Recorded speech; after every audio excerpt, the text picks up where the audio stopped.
Good evening, folks, and thanks very much for coming in. Tonight we are welcoming for the first time, hopefully not the last, Mr. Barrie John. Barrie is the director of Pure Spirits Events. He's also, I forgot what I was going to say. That's a good thing. Make it up. He's a celebrity TV medium, and he's also a columnist at It's Fate magazine. So this is the first time we're meeting Barrie. I do apologise, Barrie, for getting tongue-tied there. You know, don't worry. That's a good thing about live. You never know what's going to happen. You know, I'm sure it's all going to come out in the wash somewhere, so we can bring it in. No doubt I'll get slagged off for it tomorrow. You know, at some point or another. Hi, Nigel, buddy. So thanks for coming in, Barrie. Nigel's for the North Pole. I think that's Nigel said he's for the North Pole. But a lot cooler up there than it is down here. I was going to say we could do with some of that. Send some of that down here, Nigel, for us in Nottinghamshire, if you don't mind. I send that. Or send it to Scotland. Never mind Nottinghamshire. Send it up north. You know, we're used to it. Well, true, yeah, true. Hi guys, whoever's saying hello to me. Nice to meet you all. Yeah. If you're on Facebook, it comes up Facebook user, but what to do is if you go into the post and it will say, click the StreamYard link and it grants permission for the StreamYard to use your name, basically, so that when you put a comment in, your name will come up. If you give StreamYard permission to do that for you. So there's Nikki. Hi, Nikki Doll. Nikki in last night with her girls as well. Quite an interesting chat. They'd been out the night previous on the sauce. Oh yeah, on the medicine. On the medicine, aye. So the hangovers were rife. Nikki was, I think, the best survivor at the lot of them. She was doing. And there's Perry. We were just. Yes, we've just been talking about her ears must have been burning. I don't. We were Perry. We were just talking less than 5 minutes ago. It's all good. We always have a laugh about this, but next year is our big 5-0, and Penny's going to agree on that because we all 5-0 at the same time. Oh, right. She was. I was just out walking the dog. Well, we were talking about your dog, but it was all good stuff. It was nothing slanderous or anything. But if you can hear, you have to shut up. You have to shut up, Baz. I know. They know me so well, don't they, some of these people? But that's terrible. That's a good thing, I didn't warn you, if you can hear what sounds like a lavatory in the background, it's not. It's a fish tank. I was on a podcast just earlier on, and the guy who was hosting it was a big podcast. One of them says it sounds like you're in a toilet. I'd never noticed it before, but now that he's mentioned it, I'm quite conscious of it, So we have a fish tank about 3 feet away from me, and it's a filter you might hear. Just in case I'm sitting in the toilet, I'm not, Well, now you've mentioned it, you see, it's on my mind now.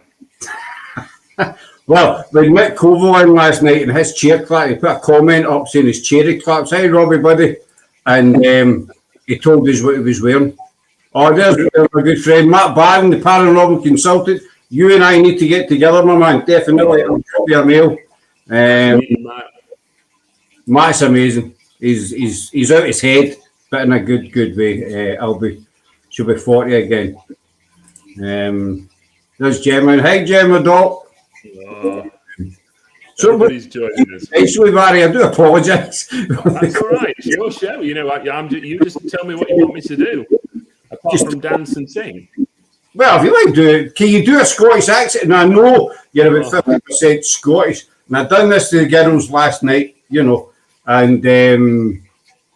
need to ask you, Well, I don't know. I mean, my cousin would tell me off for this because all I ever say to her is whenever I see her is I. Everything's I. And she always cracks up at me with that. But, my mum lost her accent very, very young because she came down to England when she was about 15 from Glasgow. So, but I've always travelled backwards and forwards. That's the interesting thing. When you told me where you're from, I know exactly where you're from in Glasgow because I've travelled around that area numerous times. I always find Scotland for me it's almost like going back home, for me. My mum always talked about it all the time, used to talk about all the art galleries in Kelvin Grove and, all the area really where the family was from. And it was fascinating. The street still stands where they all used to live, which was Gardner Street, which is just the other side of the river really. But, I love talking about it. I really do. Here's Kay. Kay was going to join us. She mentioned what time was it on. So nice to see you, Kay. Thanks for coming in, Kay. Doc. It's good to have you. All the way from Wales, sunny Wales. All the way. I still do my accent. Been in sunny, got 28 years and loved it. Yeah. And loved when I was 11. Jerry, she still has got quite a good Scottish accent, a strong Scottish accent. I mean, a good one. But it's funny that because, before we start talking to you, Barry, I've got a friend who stays in London and we grew up together, in Glasgow. And he left for London when he was about 18, 19, something like that. So we lost touch and we never saw each other for 28, 30 years, for a long time. And I accidentally bumped into his mum one day and I was saying, how's Brian doing? The usual. I said, well, he's coming up next week. So I said, well, there's my number. Tell him and my address. Tell him to come and see me, chat my door. So he nailed me. He said, I'm going to come to see you, Monday, 9 o'clock, whatever it was. And so came to the door. And first of all, he had a big bottle of whiskey in his hand, which was a big bottle of whiskey. And opened the door. And see, as soon as he opened his mouth, I was like that, what the... I mean, I love London. Fantastic city. Yeah. Posh London accent, and I just couldn't believe it when he was talking. I said, you grew up about 5 doors away from me, and listened to you, Lovely guy, but lovely guy. So I'm not slagging off London or anything. I know what you mean. I enjoy hearing the Scottish accent. I just couldn't. And we went out a couple of nights later. I said, we'll get to Glasgow. There used to be a nightclub in Glasgow called Bonkers. And used to go to it. And I took him there one night. And then we were going to walk in. The doorman's were like, no, mate, you can't come in. No, I went every Friday. Not that I was an alcoholic. It was a good place to go. And he says to Brian, you can't come in. He's like, oh, why not? And he says, because of your shoes. And he says, they're trainers. And he started to argue, these are not trainers. These are, I don't know, crocodile skin, some kind of fancy shoe. And the guy's like, listen, mate, they're trainers. You're not getting in. I paid X amount for these shoes. And I said, Brian, will you just shut the hell up? You go back to London in a few days. I don't, God. I said, like, it's fine, mate. I said, we'll go elsewhere. And so the next week I went and the guy was at the door and he says, come here. He says, who was that guy you were with last week with his shoes? I said, he's a friend of mine going back many, many years. And I said, he's away home now, so it's safe, but it was one of the nights you just wanted to disappear into the pavement. I remember nightclubs when you couldn't go in trainers and things like that, and we all used to get dressed up to go in them. And I think it's the opposite way now. I think if you turned up in shoes, you'd probably not be allowed in. It is. I mean, we don't go out very often, pubs and stuff. I used to be, dress trousers and shoes, but now I went in with trainers and jeans. I went even in with shorts on, and showing off these chicken legs, which isn't a pretty sight. I'm still going to get back. That's how times change, isn't it? That's how times change. But it's a lot better now. You can just walk in and it's more kind of casual sort of thing. Yeah. The prices are a lot better, I'll tell you that, through the roof. But however, so let's talk about you, Barry, shall we? Well, we're about 10 minutes in, we're still not spoken about you. But that's all right. What do you want to know? Just how it all began for you. We've got a few mediums. All that. We haven't got enough time, I don't think. I really don't think we have. But for me, I mean, my mediumship sort of interest started when I was very young, and it all came through my Scottish family links. Because I remember stories of my grandmother telling me where they used to do table levitation and table moving, etc. And they used to do this in the old sort of apartment blocks, what they lived in. it fascinated me, all these sort of stories. And then later on in life, I realised that my grandmother used to be a practicing medium. My mother then had that ability, but never really used it that much. You know, she was fascinated by it, but never bothered to that extreme. And it's weird because they always say it tends to miss a generation with people. So it was the stories really that used to fascinate me, you know, and get me interested. And I used to think, well, where's all this coming from? You know, what happens? And then, as you do as a child, I used to have experiences of seeing things outside the window, seeing people waving, walking past, hands on the shoulders, all those sort of things, and realised, you know, ultimately it wasn't me; it was somebody else that was trying to communicate with me. Did it freak me? Not really. I think there's always a fear factor to it because it's the unknown, as we talk about. But I think once you start realizing what it is, it just becomes more fascinating. I mean, I always tell people now that I'm still scared of the dark, even though I'm approaching a big figure now. And I'm still scared of the dark. You know, it's weird. You know, if I do a paranormal event, very rare will you find me walking through a door first. I'll always push somebody else in front of me. And I'm 6'5", remember. I mean, I've got true Scottish sort of build, you know, that real height on me. And it's interesting, but it's all the unknown stories. It's the stories of sort of the mixed religions that come down through the family, where you used to think, well, okay, you're all Catholics. You know, my family were all Catholics in Scotland, and yet they used to practice a lot of mediumship. They used to practice all that sort of physical mediumship as well. And I think, you know, absolutely amazing, really was. So it was all the stories that got me going, you know, and even the fearful stories when they used to tell me that the children used to play on the floor and the table was bouncing around the room and, you know, things flying everywhere. And I think, great, you know, that's absolutely brilliant. So it was just this mammoth sort of interest into how the spirit world worked for me, you know, and I got a little bit of wanting to know more, you know, as you always do as a young child. I remember, you know, dabbling with cards and Ouija boards when I was only very young, probably about 12 years of age.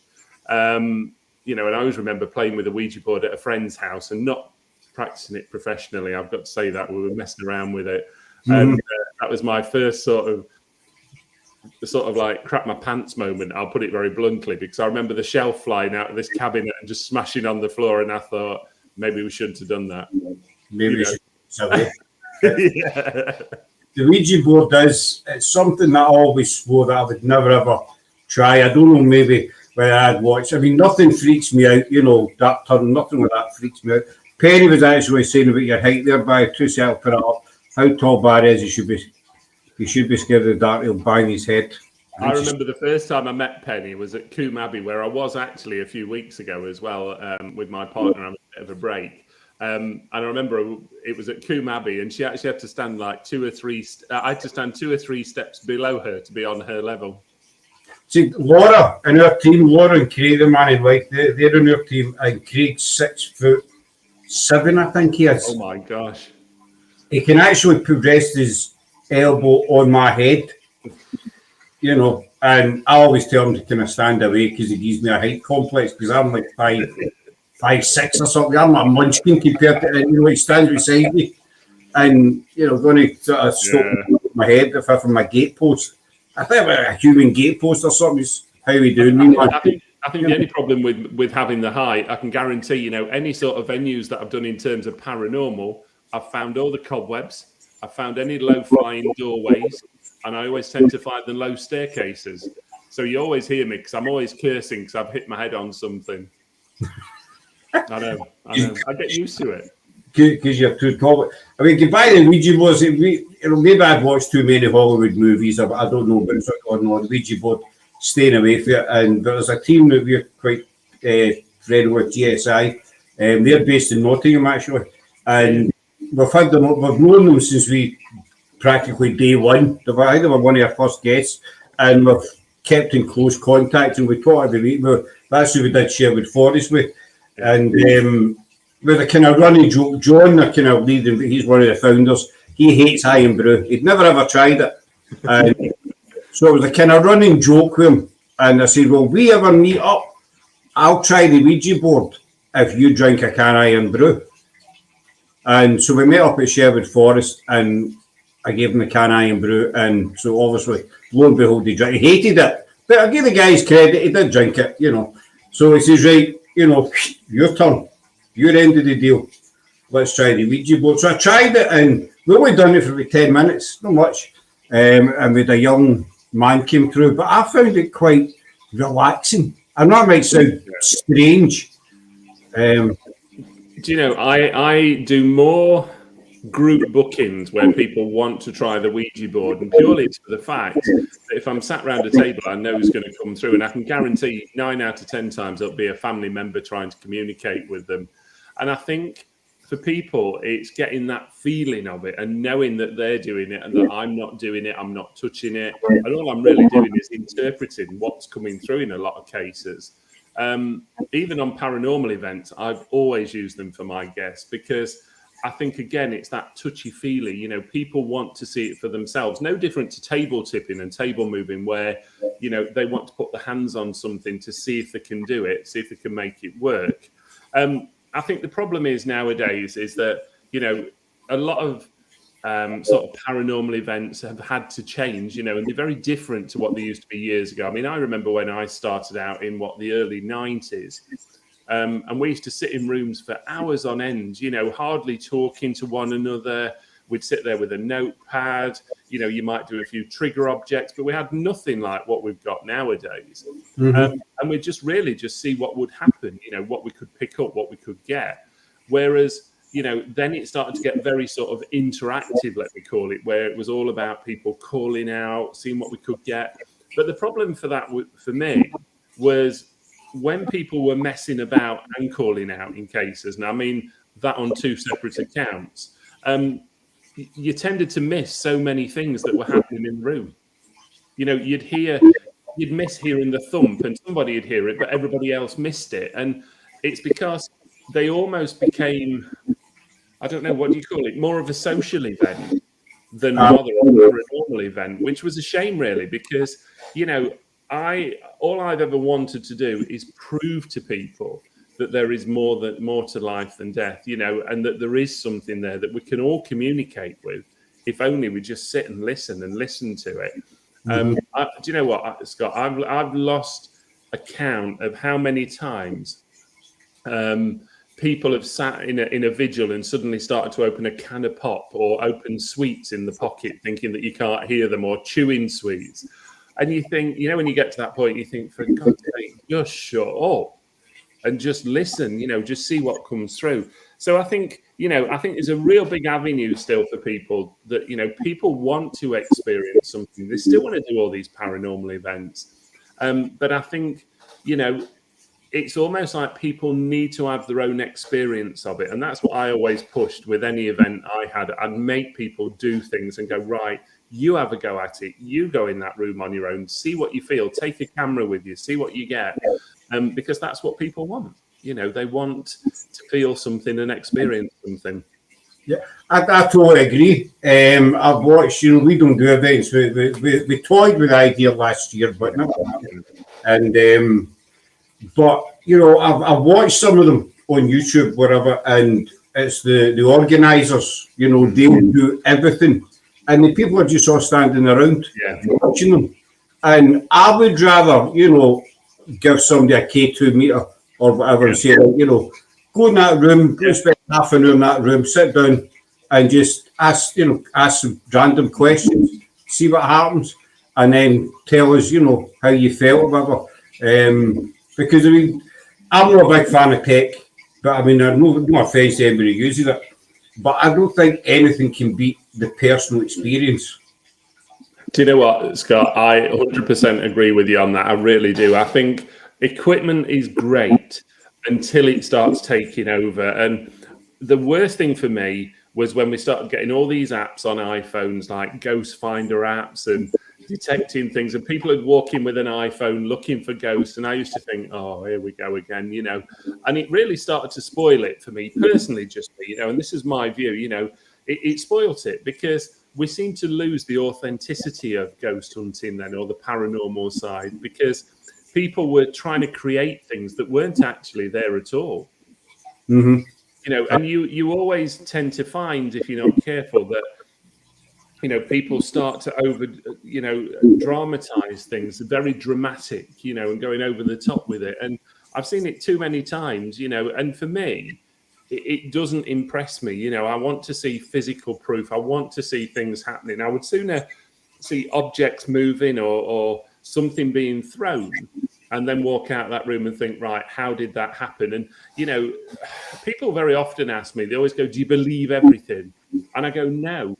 I want to look at something and almost try and reason it out and go, well, that could have happened because of this, or it could have happened because of that. And if I can't find a reason, that's the bit that fascinates me. That's the bit that I go, that's paranormal to me, because there's no way that I can explain it. And certainly you can't walk in a room and suddenly every little noise is paranormal, because, doing what we've done for so long, I mean, mine's nearly 30 years now, it's got to be, that I've done paranormal investigations. And, you and I know that walking into a normal room, you will hear so many taps, knocks, bangs, whatever. And normally it's doors, it's radiators, it's heating pipes, it's windows, you name it. Nothing to do with paranormal at all. It's normal, natural things. And they're the things that, for me, being into the paranormal, I want to try and almost diss straight away and go, right, forget that. That's not paranormal. Ignore it. Just a first comment up there, I'll come back to that. Yeah, I ran an event a month or so ago. I had to tell people to slow down firing the questions once they did the for the question. Just with pennies, I used to have a bad habit of doing that when Sarah and I first started. I mean, I'll be honest with you, I've been into the paranormal for 30 odd years plus, interested in it, but we only really started doing investigations after we started, the group up. That's when the first few investigations, I used to go and say, is there anybody there? He tells your name, and it was like one. And it was a friend who says to us, look, see, between each question, leave about a 15 to 20 second gap. He says, you need to give the spirit time to reply. He wasn't slagging us off. It was a bit of constructive criticism. And then I thought to myself, wait a minute. True enough, And if there is a spirit there and you're hitting with 10 questions within 30 seconds, he might be standing there saying, well, what one do you want me to answer?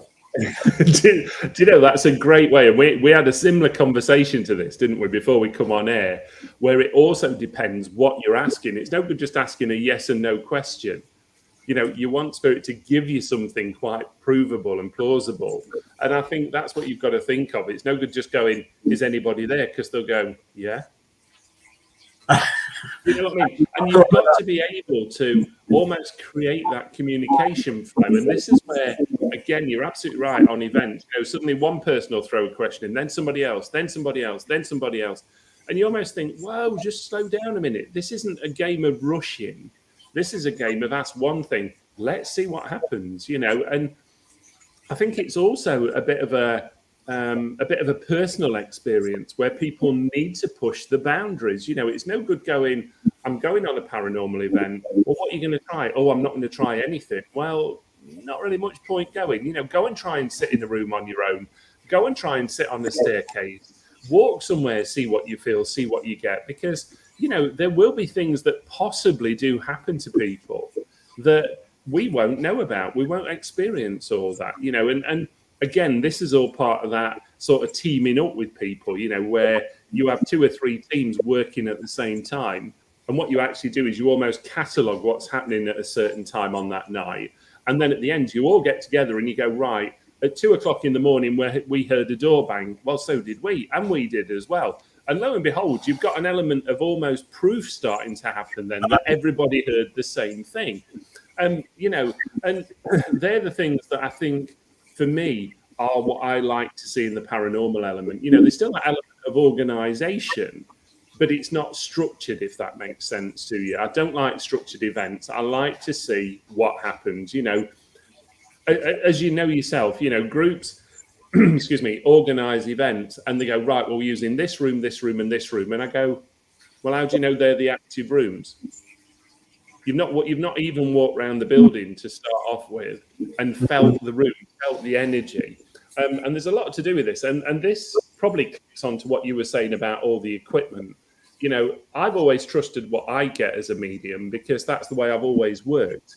When somebody walks in with a, you know, an EMF meter or a K2, and I think, oh, great, you know, that's making a, you know, it's reacting, it's doing something.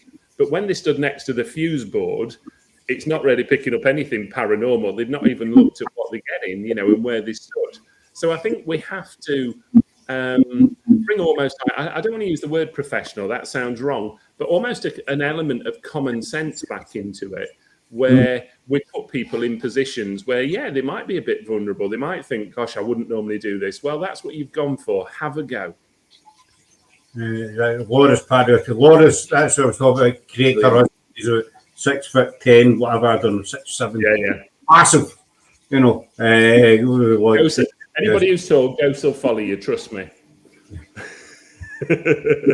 But do you know what, Laura? That's really, really good for me because I love to hear that. I'm glad you do that. I really am. And you know, all credit to you. Anybody that does that, who goes into a building, first of all, and almost does a check of the building and walks around and almost makes notes of things as well of like where the boilers are. Is the boiler going to click on and off, for instance, which we hear many times. But not only that, also feel in the room, feel the energy in the room. You know, a few of you go in there. What do you feel? Where do you want to stand? And I was terrible. You know, when I used to do events, I used to make people stand in specific spots where I thought this is going to freak somebody out, this. But I wanted it to. I wanted them to walk away going, I've had an experience. And, you know, over the years, do you know what? I've done some ridiculous things. Honestly, I have done things that I probably would never, ever have envisaged many, many years ago. But it's purely for the fact that I want to experience it. I want to feel it. I want to see it all the time. And I had a text this morning off some very, very good friends of mine, and they're just selling their house at the moment. And they had a lot of activity when they first bought it. Then it died down when they were settled. And now they're selling it. And suddenly all this activity has now sort of appeared again in the house, you know. And they were telling me that they were laid in bed last night, and suddenly they saw this little girl's head come up at the end of the bed and then bob back down. And I'm thinking, great, you know, what? And she's saying, what do we do? I said, just tell her there's nothing to worry about. You know, yeah, you're moving on, but the next people will still look after her.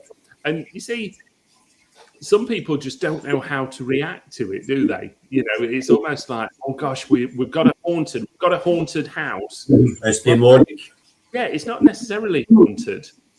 All right. And I think it's that whole interpretation again, isn't it, of hauntings and being haunted.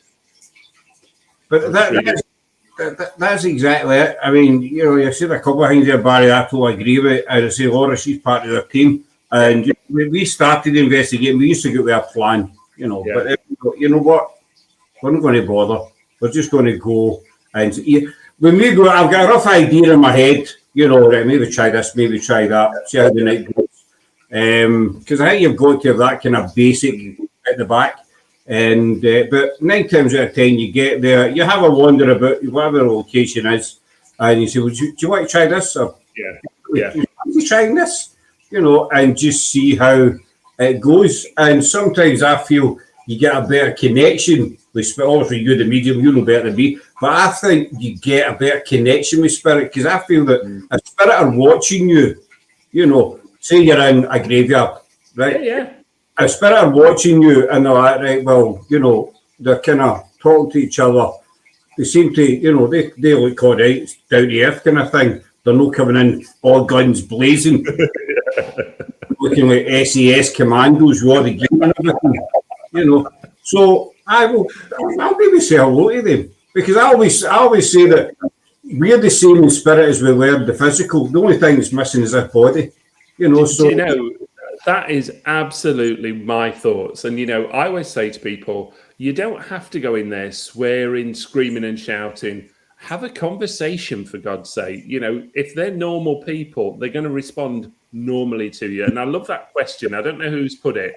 Do you think that basic equipment works just as good as the most expensive equipment? Absolutely. Do you know what? When I started off, we started off with marbles. We started off with toys, like cuddly toys, toy cars. We used to throw money down corridors and see if it would get thrown back to us. Do you know what? they're the sort of things that I started off with. I didn't have K2 meters. I didn't have EMF meters. I didn't have REM pods. I didn't have all this stuff. All we had was stuff what you go in your cupboard and think, actually, you know what? I can use that. I can do something with it. And that's where I think we tend to make it almost too computerized now, you know, in what we do. And I get a lot of people who send me pictures or videos of spirit, and trying to almost explain to them how it works, and that actually, you know what, probably all you've got is an element of dust, even though I do believe that certain elements of energy, and I'm not going to say orbs, but elements of energy do show spiritual connection, because we know when we're doing physical, when we're doing an element of trance, the way that the energy works, okay, especially around the medium. So, you know, when people go, all orbs are dust, okay, you can tell the difference. You know, you can see the side of them, you can see how it moves and how it goes around. Oh, I love you, Penny. Lots of love to you, darling. You're such a lovely lady. Happy 40th for next year, Penny. All right. But, you know, yeah, I do. I love that question. Basic equipment. Go back to using things that you find on an everyday list, cutlery, crockery, things that will make a noise. Okay. Nothing wrong with it. I remember doing venues where we used to set chairs up in the middle of the room and see if the chairs would move. Nothing expensive about it. It's a chair. But that's it, you know, and Laura makes a good point as well. Spirit knows, you know. Yeah. Start again. Okay, so I think basic works better. Spirit knows basic. Don't need as much energy to you. Totally. I mean, we tried an experiment a couple of weeks ago. It's on our Facebook page, and I mean, we've got gadgets, you know, whatever every team has, but Laura, she's actually, oh, you don't mind me saying this, Laura, but it's on the face. Laura's deaf, and so she had for a while a hearing device. Now it's just like a set of headphones with a kind of microphone thing, and so we decided we went to an abbey, Kilwinning Abbey, and we put Laura in a corner. You know, not because she was bad, just because, and I had a whiteboard, just a basic whiteboard. And I stood at the other side of the room, shall we say.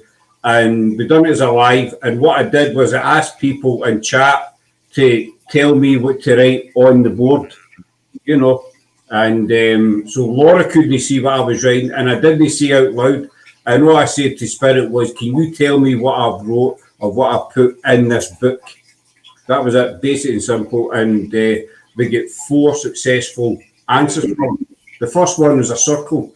And Laura came back and said, I'm getting the word, a male voice saying circle. You know. Brilliant. Absolutely brilliant. Basically, you see, and it works, doesn't it? That's the thing. That's it. And I mean, I'm not boasting, you know, look at us, we're great. But my point is that basic does work. Yeah, yeah. I couldn't agree more with you. You know, toys, cuddly toys, anything that can move, you know. If we do our physical circle, we put pen and paper in the corner of a room, or even a bowl of water a lot of the time. Okay. And, you know, things like that, very simple things. You don't have to spend hundreds and hundreds of pounds on a piece of equipment to do an experiment or to try something. One of the things we used to do a lot, and you probably already do this, is doing locked off rooms. So we'd set something up in a room, whatever it was, you know, a cross on a piece of paper, draw around it, and we'd lock the room off. So nobody would go in that room until we reopened it at the end of the night. And then we'd go in with the cameras again. And we'd always take a picture before we lock the room off.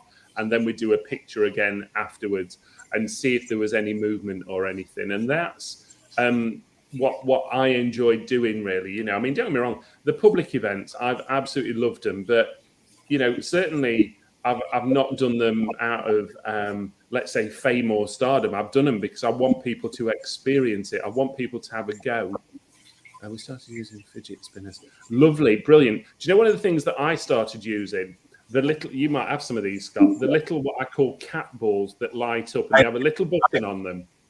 Brilliant. We use them every time. Yeah, absolutely. They're brilliant, aren't they? Dead simple. we'll just throw them out randomly, just anywhere. Some investigations will place them in specific spots, but sometimes I'll just throw them. Brilliant. And you just keep it. But they are amazing, and they're cheap. It's like £2 or £3 for a ball, so it's cheap. Kay's asking, what did you do with the water? Very good question, Kay. Right. Number one, when you do physical, it's there to rehydrate the room. But also the reason we did it when we did physical was to see if anybody would put the hands in it and almost flick it at you, because that's what you want. And remember, when we do physical, in the middle of our circle, we've had hands form, we've had faces form in light, okay? We've also had a baby cry numerous times, and none of us have got a baby, all right? And we actually do this in a room above my friend's garage, an office room, and there isn't any babies in the vicinity. So, but one of the reasons we have water, number one, is to almost hydrate you and hydrate the room, because it just, it gets so exhausting, but also hopefully somebody will put the hand in it and flick you with it. Laura's saying, I was amazed at what she's probably experiment done. Open my eyes, sorry, ears, to picking up these things. And another verification was that location we were at on Saturday when we were on it during the day, a female voice came through. We done a collaboration with Spig on Saturday at our location, and we went there a couple of weeks ago during the day with Laura and Craig, and she picked up a woman saying hi to her. There was nobody there, just us three, and she says there's a woman, she said hi to me, and that's what kind of gave me the idea to try the Abbey. Well, if it works, let's try it somewhere else and try and improve. Try and bring it. Do you know there's a lot to be said about EVP recordings, for instance, and things like that, because again, as we were saying, Scott, when you call out, sometimes the natural ear cannot hear it, but on an EVP recording, you might just get that element of almost muffledness, or even like a vibration that starts to happen. So always use those sort of tools. Absolutely great. I love hearing voice recordings when you hear them back, because you can almost hear them starting to interact, and you'll hear things, as I say, that we didn't hear with the natural ear. 100%. It's we done a location last year, and we done about 7 or 8 investigations over a period of 2 months, and we've got an American team as well, and so we recorded everything, and Jennifer, who runs our American team, she's right into audio rather than video, and so we're sending her the stuff, and she came back and she says, have you get any idea what you've caught on this one? Really? I think it was 15 minutes. So I put the headphones on, and Jennifer says, what you do is turn the video off and just listen. Yeah. Instead of watching. And obviously, all sorts of, mechanical. And this was it was just an old shell, an old mansion. There was no power, nothing, but you could hear it sounded like a lift going up and down. And we were right next to what used to be the old lift shaft. Oh my gosh! And so, and that's why it's important, isn't it? Because they're the things that you wouldn't hear it, you wouldn't experience that without. None of us heard it while we were there, because we always have a locked off camera in the corner, and we watched it back. And so I timed the lift. I'll call it the lift shaft noise. And I sort of 8 minutes in, so I looked at the recording, and there was about 6 or 7 days there. And everybody's just not one person reacted. This interesting sound. What's this one? I'm actually reading right. Years ago, Latin was spoken of Old English, and many people are foreign are completely illiterate. So when speaking to spirit, you're on a spirit board and just asking out in these questions. That's a really, really good question again, or a good comment, because we established this when we used to do them, and we stopped almost asking them to respond via a Ouija board and almost just do movement of a glass from like one side to the other, and we'd show them and go, right, go that way. Even again, looking at things like inspirational writing, having we used to do a planchette, and we used to tape a pen through the hole and basically just put it on paper and just use it with hands and just see if we can almost manipulate it. Whatever comes through. But that's a really, really good point about people being illiterate, because you've got to remember, even probably in the 18th century, 18th, 19th century, people weren't great with education. So it wasn't great. That's a good thing because, this makes sense. I'm not making this up. Just before you popped into the studio, Barry, I thought I heard a whisper for this side. I mean, and it sounded like a male. It was just maybe 2 words. It was on this side, so I don't know. I can tell you, I've got nobody with me here. The only thing here with me is my little dog, and he's fast asleep on the sofa at the moment. So there's nobody else here. If you are hearing anything, absolutely great. Hopefully it's somebody interacting with us. Very bored too. Yeah, good. I like that. Nice one. Again, a lot of boards nowadays come with pictures on them and all things like that, and especially if children start coming through, they'll probably go to a picture rather than a word because they wouldn't understand it. Hi, Rick. That's Rick. That's the team we were out with in Saturday. All right. Hi, Rick. Nice to meet you. They're from Scottish Paranormal Investigations Group. That's the show we were on, just coming on. So that's about I can speak almost fluent German, Scots, so we could use that. Do you know, this is something that comes up a lot. I mean, I do a lot of demonstrations around the world, around the globe, especially over Europe. And people always say to me, how do you understand spirit when they talk in their native language? Well, for me, we've always had a bit of a policy, or I have with the spirit world, that, you know what, I can speak English to me, and then I'll communicate. But, when we do a lot of the European countries, it's very difficult because we have to have a translator. And you can imagine, I'm trying to give this message, then I have to stop, let the translator pick it up and word it.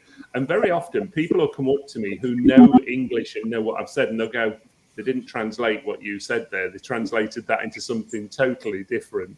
And it's really quite frustrating, but I find it very difficult. But jumping back to what I was trying to get to, spirit will always talk to me in my native language, even when I do places like the Middle East, over Europe. If I do anywhere like Germany, they'll always come through in that native language for me. That came from Alex, Scottish Ghost Hunters. That's Alex Doran's. Hi, Alex. Nice to meet you. But I remember your group name this time, Alex. Usually I forget that. Usually I forget his group name. I'm terrible sometimes, and I always do forget. I remember this time, I think I got it right. You can let me know, Alex, But getting back to what we were saying about, everybody's, that's paranormal. That's paranormal. I call it the paranormal wagon. Everybody just jumps on it. It's good, as you were saying, you're a skeptic, even though you know what you do. But Scottish Ghost Hunters. I was on the right track, kind of thing. Sorry, Alex. Yeah, I think it's good you do need to be a bit skeptic doing what we do. Yeah. You need to sit back. If you hear a noise, you need to stand back and think, right, well, what could that have been? You've got to be able to, I'm going to use the word analyze. You've got to be able to analyze it really and justify it. And if you can't justify it, that to me is the part that I'm interested in. If there's a window that's banging or slamming because the handle's broke or the latch is broke, you've got to get rid of it. You've got to ignore that. You can't take that into account. And I think, and also things that are done on demand. That's the things I like. When people send me photographs, I always say to them, did you take any more pictures at the same time? Did you take like 10 pictures in a row that will show me the beginning where there was nothing, suddenly something happening or forming, and then it's gone? I said, if you can send me that, then I'll look at it. But don't just send me one picture, because I've been in this game too long, and I know when people send me Photoshop pictures, which happens a lot. Okay, and that's a disappointment really, because I don't know whether that's done on the basis of somebody thinking they've got something, or whether it's done on the basis to go, actually, we caught him out. But we all know how it works. You don't have to Photoshop something. We're here because we want to prove it. If somebody sends me something and I'll go, oh my God, that is fantastic, brilliant, I have no problem with it. But there are so many stories nowadays of where people create a lot of activity. A lot of paranormal groups go into properties and almost create things create stories. And, you know, we know that every building nowadays, let's be honest, if you've got an old building, you want it to be haunted. So you're going to create some sort of story about it. So I always say to people, never take notice of what's on anybody's website for a company or a venue. Go and experience it, for God's sake, because you might get something totally different. Yeah, we've had that so many times, experiences. I'm not sure if that's Alex saying pictures or no use. I agree with that, Alex. Yeah, if that is Alex, yeah, I agree with you. It needs to be a video, or for me, it needs to be a consecutive row of pictures, almost as though one's clicking straight after another, after another, after another. Yeah, seriously, anybody else here? I can't hear nothing. I can't hear. I really can't. That's fantastic if you are. See if it's saying anything. That's the thing. Hopefully it's nobody that's come with me to visit tonight. It might be. Who knows? You may have a house guest. Oh, God, all the time, honestly. A male deep voice or a male voice deep. Okay, interesting. Wonder who that is then. But no, the photograph thing, we've took tons of photographs, since we started.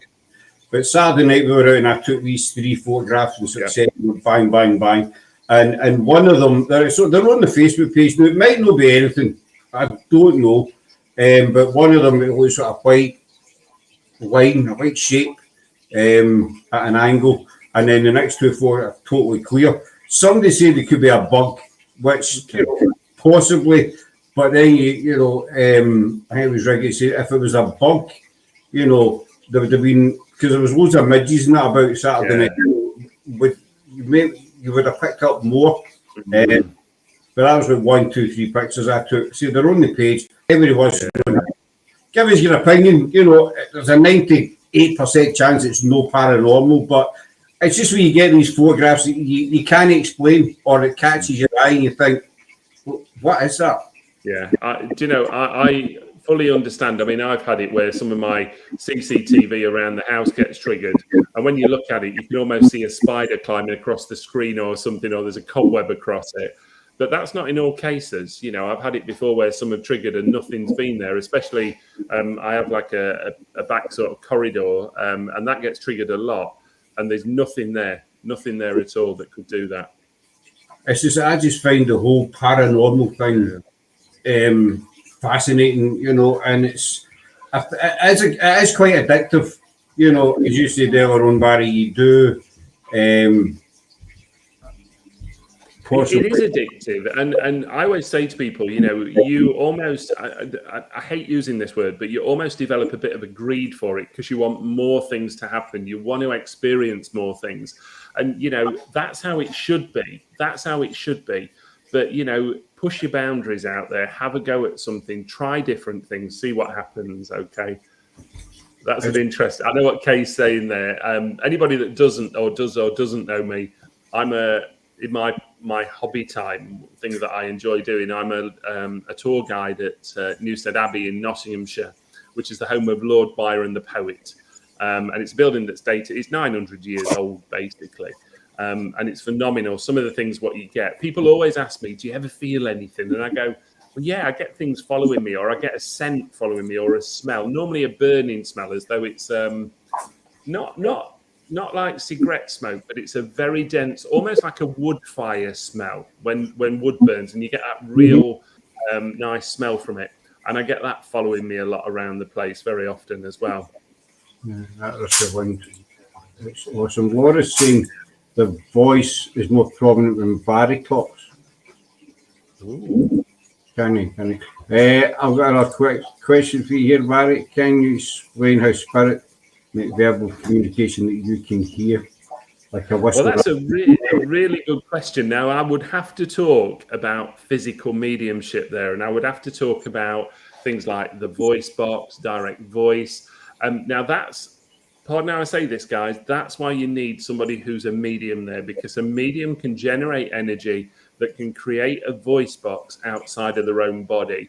So I could be talking to you and very much, this is interesting because this could tie into what everybody's hearing. Outside of the body, the medium's body, you create a voice box, which spirit can then start talking to. So they use the medium's energy to almost create this separate voice. this voice channel, let's call it that? And I think that's a really, really good question. So, yeah, we say that they don't have a voice box, but I think they do. I think they can create their own and make these noises and moans and sounds, etc. But that goes into a totally different realm with the paranormal guys. That goes into being a physical medium and sitting to develop physical mediumship. Too many words there to get out in one sentence. So, again, have a read about it, see what you can find out about it, because again, I've sat for physical mediumship now for probably nigh on 10 years now, okay? And I sit and I have people that sit for me, and we've developed things. For me, I'm going to be very honest, it's very boring because I'm normally the one that ends up going down into a trance state or into an altered state. And they're the ones that start singing and saying things are happening. And I come back and go, well, what happened? And they go, didn't you hear it? I go, no. So I miss out on all the good bits because I'm the one that's trying to help generate it. So I think it was Laura who was saying it about the voice box. Do you know what? Interesting, Laura. I think that's a great question. Well, it's almost like they're trying to answer your question, Scott. They realise they can't and let Barry answer. Oh, gosh. Right. God help them if they're letting me answer for them. They know it better than I do. All right. Well, I have a wicked sense of humour with the spirit world, and I always have had. And, that's why I think I've had so many things that have happened, because I treat them no different to I would you, Scott, or anybody else. I talk to them as living people. If I want to have a laugh and a joke with them, I will. If they want to take the mickey out of me, I let them, because that's the sort of characters they are, And I used to get quite upset, really, when people used to start using swearing language at them or demanding things to happen. And I used to think, if I was over the other side, I would probably think, I can't be bothered. If you ask me right, I'll do it. But if you're going to talk to me in an obnoxious way, I'm just going to go and do something else. Well, let's face it, man. I mean, so in the physical life, if somebody does it to you in the physical, you'd be like that, you can go and... Of course you would, yeah. And isn't it interesting when you're in a room and you're all probably making noise, you're asking questions, and then suddenly when you listen to that period of calmness, that's when you start hearing things. And how many times have we had it where you walk out of a room and suddenly somebody will go, did you hear that? Did you hear that noise in that room that we've just walked of? And you think, yeah, you've just missed it. You've missed the activity. What's happened to us a couple of times, and scientifically, voices energy, the box shapes the words. So if there's a physical box, there's a third party that could theoretically use to your theory. Seems sounding enough to scientifically, Barry. Kay wants to come hunting with you. I've known Kay for many years. She's sat in my development group, and she is a lovely, lovely friend of mine. And she lives down in lovely South Wales. And so many people want to go paranormal, well, ghost hunting with me. I love that word, ghost hunting. I've always called it that for years. I just don't have the time. That's the problem. It's trying to. Let's face it, at the end of the day, it does keep you busy. Obviously you'll be busier than us, but I mean, Sarah and I, obviously, we founded PIH and whatever, and we got a lot of lives up through August, but we're talking today and we're going to cut down on the lives because we've got, we're doing the Wallace Trail for going Braveheart with the Society of William Wallace, so we're going to be filming that, and I think, well, we made a good point now, where are we going to fit it in? I got to a point, Scott, where it ended up almost taking over my life, running around doing ghost hunts and paranormal events. And I have to remember, that I've got other companies. I saw that one, Kay. I've got other companies that I do. I mean, a few years ago, I went into partnership with some very good friends of mine with the Pure Spirit events. And basically that's running well-being and mind, body and spirit events all over the place, and that takes up a lot of my time now as well. And I semi-retired a few years ago from my own business, but I'm probably more busier now than what I ever was, because I just like to be busy. I don't like to sit still and wait for things to happen. A lot of you don't even mention October to PIH. I don't know what she means. We've got investigations coming up with English Steve. They're coming up here in October. Yeah. But I think maybe that's what she means. Halloween as well. as I say, it's a passion, it's addictive, and you know, you just kind of help you say, right, I need to cut down. But I mean, I talk to a lot of people, you know, all sides of the pond and what have you, and people want to come on the show and what have you. Say, "Hi, come on, you know, come on." Then you look at the diary and it's like, right, okay. But you know, I think one of the biggest things, and this is where part of it fails for me, is it's all about sharing information. It's about supporting one another. And that's the thing I've always done. You know, I will support anybody out there. If somebody writes to me as a group or as an individual and says, what can we do? How can we do this? I'm getting this. Can you help me with it? Do you know what? I'll go out my way for that. I really will.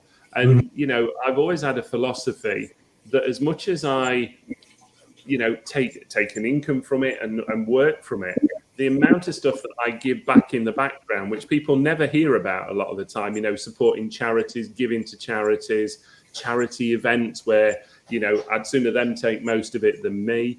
You know, and that's what it's all about. You know, it's about sharing information and supporting each other. And I think that's where a lot of people go wrong. And you know yourself with it, Scott, that there is so much sort of backbiting, bitchiness in the market that somebody can't do this, you can't do that. Why are they doing this? Why can't I do that? And, you know, I just think if everybody just got on, we'd have a fantastic, fantastic community. And I doubt that will ever happen. I doubt that'll ever happen. And I've seen it even from my perspective of being a medium. Totally, 1,000% agree with you. You know, it's about sharing and, you know, learning. I mean, as I say, Sarah and I, we kind of started PIH at the right time, but the wrong time. The wrong time for investigations, because it was just before the second big lockdown, the pandemic and that. So we couldn't go anywhere. So we thought, right, what can we do? You know, we're not allowed out. So we'll start talking to people, basically. You know, and we started getting people on, and, you know, no sounding big-headed or anything, but it worked out really, really well for us. And we have learned so much for, you know, people that we've had on. I mean, we've had on like TV shows, mediums, historians, or, you know, all sorts. Because I believe that you get channels that stick to one type of guest. No disrespect to them, it's their thing, you know. But I think the paranormal field is that vast that you have to try and get people for different parts, you know, on. And, you know, because it's how we learn, it's how we get to know each other. And it absolutely is. And, you know, something you mentioned there about historians, you know, full admiration for historians, you know, taking the information that we pass out, that we give, and actually coming back and going, yeah, we've looked into that, we've found it, or no, we haven't found that. And this is where it almost goes back to that little bit what I was saying about don't believe everything that's read on a website, because, you know, we all know that people want to make their place the most spookiest place. And I'll tell you a story now. Many, many years ago, I approached a venue about doing a ghost hunt. I'm not going to say where, but I approached a venue, and this lovely lady answered the phone. And I remember speaking to her on the phone and saying, oh, we'd like to hire your venue. And she says, well, what for? And we said, oh, a ghost hunt.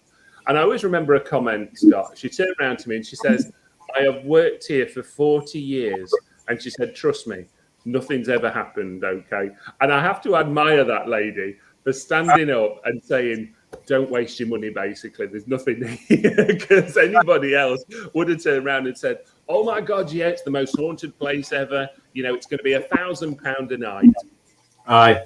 And, you know, full admiration. Absolutely. And that brings on to another kind of subject. Definitely we should be one by para family supporting each other. You do so much for others, Barry. You are awesome. Exactly.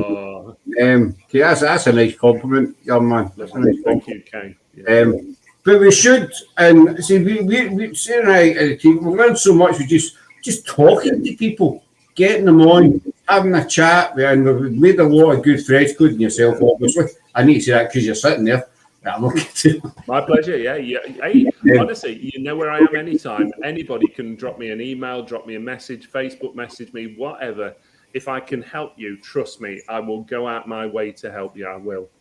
That's what it's about. And you just get back to you saying about people wanting to make their place the most haunted. But teams like that, and that's what they're interested in, is getting it. We got this and we got that, and we're super, you know. And I mean, look, we've had some really good captures, and I'll be honest, when you get a good capture, whether it's an EVP, whatever, you sort of, oh yes, got that. You give yourself a wee pat in the back, but then you move on.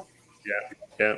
You know, you don't keep patting and expecting the world, oh, yous are awesome, but we are in it for the same thing. But, you know, there's no Oscars or anything in the paranormal.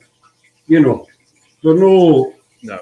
But unfortunately, you're always going to get teams that want to be better than, you know, than X, Y, or Z, and say, well, your show only get 10 views, ours get 1,000 views. It's irrelevant. It's absolutely irrelevant to me. Do you know, it doesn't interest me, if you know what I mean. I would sooner somebody be genuine, be upfront. This is what we got. This is what we recorded. Whatever, absolutely fine. I'm not interested in followers, followings, clicks, whatever. I hear it time and time again. It means nothing. It really means nothing. I mean, there's a guy, Sten. His name is he's called the Silent Hunter. He's coming up in October. He said something to me one day, and it stuck with me. He says, I'd rather have 50 genuine followers than 5,000 fake ones. You know, and he says, I'm not interested in what he says, but people want, I'd rather there were. I'm not interested in big numbers. But it's unfortunate. In the paranormal, you're always going to get, and you're going to get the backstabbing. Yeah. And it's just, and a lot of people, you know, it's they're into the paranormal for the wrong reason. You know, we're busy in October. That's what it is. Cheers, Laura. The trouble is, you know, I think once ego starts stepping in and people get very egotistical in the paranormal field and the mediumship field, I will emphasize that. In fact, what I'm going to say is the metaphysical field. People get very egotistical, and there's no need for any of that, because you are only as good as that one moment that you've acted, you've done a show, you've done a paranormal event, because the next one will be totally different, you know. And each time you go to a venue, for me, it should be different as well, because if you're getting the same thing time and times again, I would have to almost ask the question and go, well, are these things that you're remembering that happened last time? Or is it really physical spirit happening and proving things?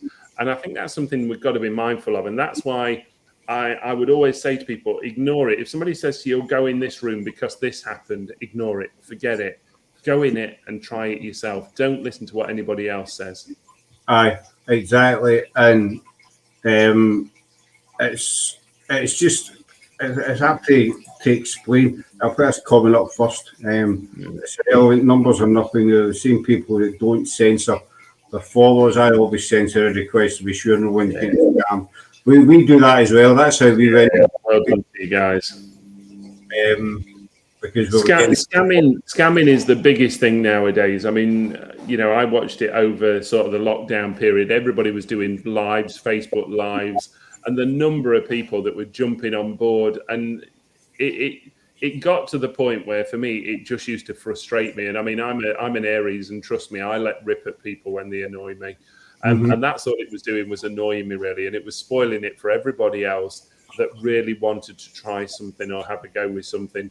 And I think that's a little bit like some sort of events as well, paranormal events, where, you know, you'll get a group there. Some people think it's a bit of fun. Some people go because it's fun. And some people just think it's funny, you know. And I'm sorry, you know, it's not. You know, we go there as genuine people that want to experience something, but we want the public to experience something as well. And I think that's something to always be very mindful of.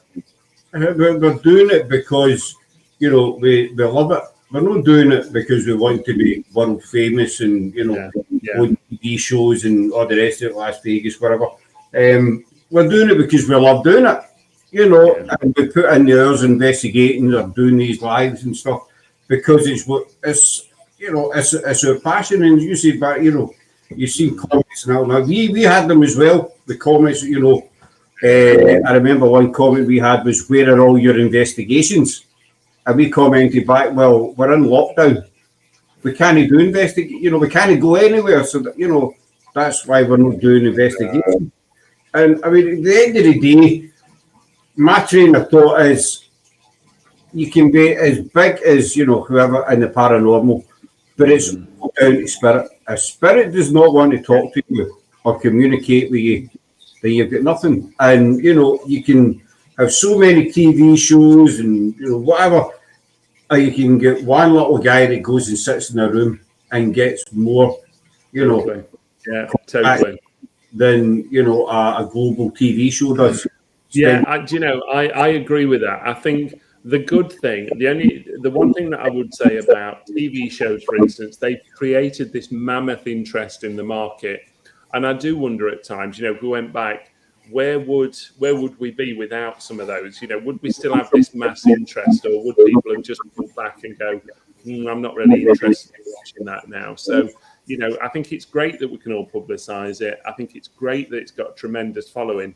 Long may it continue for me, I really do. And I hope that one day, we're watching some really budding people coming through the market and paranormal companies like yourself who really want to provide a quality service for people. That would be my view on it. But that's it. We're not here to be, the next ghost adventures or whatever. We're not interested in all that. Yeah. No disrespect to them. But we're not interested in all that rubbish. We do it because we love it, and that's why we do history as well. Because we're into both sides. That's why we try and vary. That's why we're doing the Wallace Trail. Because it's a major part of Scottish history, basically. And we've been quite fortunate that we've teamed up with the Society of William Wallace to do it. So we've really landed on our feet with that one. And it's not a case of look at us, we're great, we're doing this, you aren't. It's a case of we're doing this because we love it, and we're hoping to show you another side to William Wallace. That's amazing. That really is. I know you mentioned briefly about the Pendle Witches, and I think there's so much history out there that we take for granted and we don't know about in a lot of cases as well. And that's where it all starts for me. That historical value, and almost following it down the line and seeing exactly. Can you get an element of plausible information from it? Can you get some proof from it? Can you get something that comments on it? And I think the more that we're able to provide proof, and the more that we get an element of what I call scientific proof as well, that's when we start being taken seriously in the market. I think it's always got this little air of dramatic about it, dramatized information. And I think once we can start getting it plausible, scientific, provable information, people will look at us all very different and go, you know what, these guys really believe that there's something out there, and this is what they've given us to prove that, whatever aspect that is. Aye, and a lot of different research is we're lucky, we've got great researchers. And research something. If you go to a location, you get a name or a date or whatever, then if you can research and back it up, then that's a wee bit extra validation. It's that's a good comment. I'm not sure who's wrote that, but I like that. Well done to you. That's brilliant.